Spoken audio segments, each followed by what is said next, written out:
Today we're going to be talking about replacing the brakes and the rotors on a 2009 Dodge Challenger RT.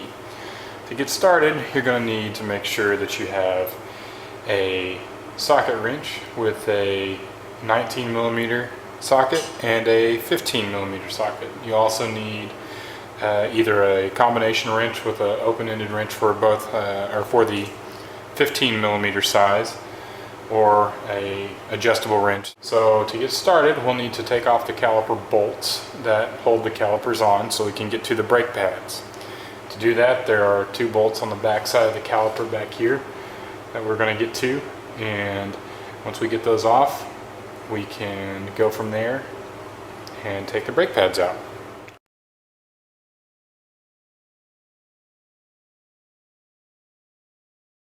Once you get to where those bolts can come out by hand, just go ahead and unscrew them both.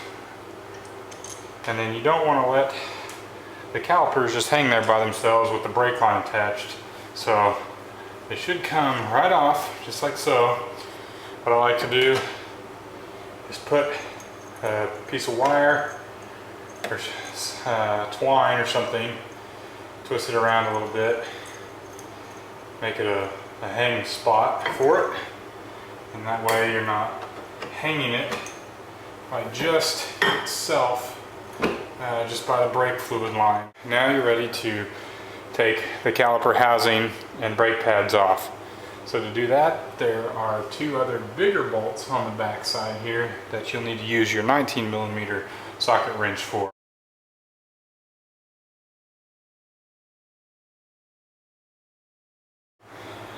Alright, now that you have those bolts loosened, go ahead and completely take them out by hand. It should be easy enough. Just take them out, and then your entire caliper housing should come.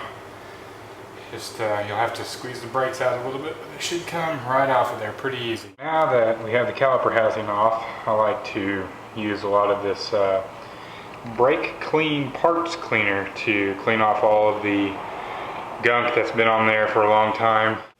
Before we take the rotor off and get it all ready to go, I like to put on some CRC disc brake quiet spray, because it has to dry for at least 10 minutes.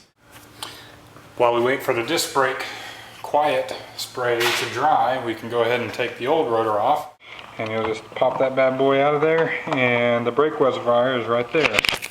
So you want to unscrew the cap here.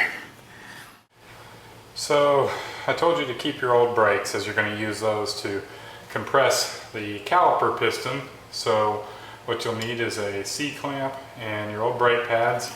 And just so I don't mess anything up, you want to put a brake pad on each side and then put the C-clamp, and then you're going to turn the C-clamp and tighten it up until it will not tighten anymore. One thing I like to do to keep the rotors from sticking if I ever have to take them off again is use some brake and caliper grease.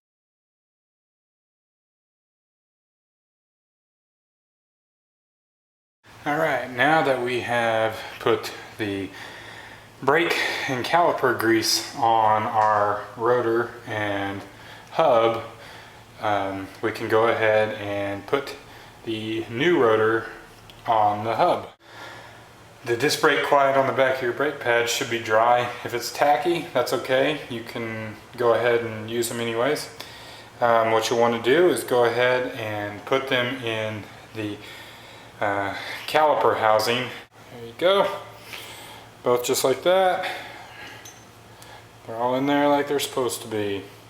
So now we can get ready to put this back on the rotor. Now that we have our brake pads back on our housing here, we need to go ahead and reinstall this on the back of, or back onto the rotor itself. Now that we have our caliper housing back on there, our brake pad housing on there, we need to put the calipers back on. You'll notice probably that the two bolts that came out of holding that, the calipers in there, have some blue on there. That's because they're using the blue colored thread locker, as it's not permanent and it will make sure that it doesn't rattle out of there. So go ahead and add a little bit on each of the 2 bolts. We can take off our little rigged up wire to get her loose. Set that out of the way. And we now have it completely compressed.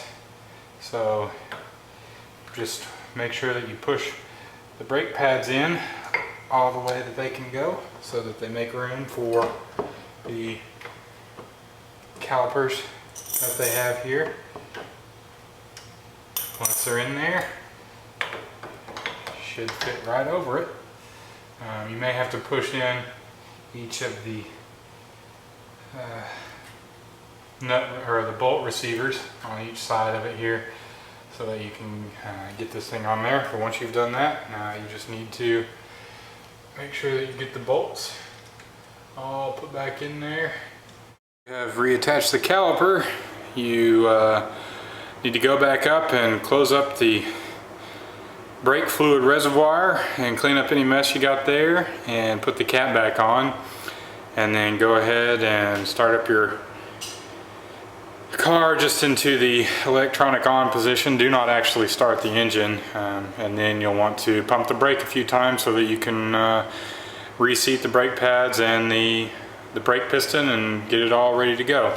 Also, if you have put up a wire or something here, you can go ahead and take it off now, as you will no longer need it for the rest of the installation. You should be good to go for putting on the tire and rim and taking her for a test drive.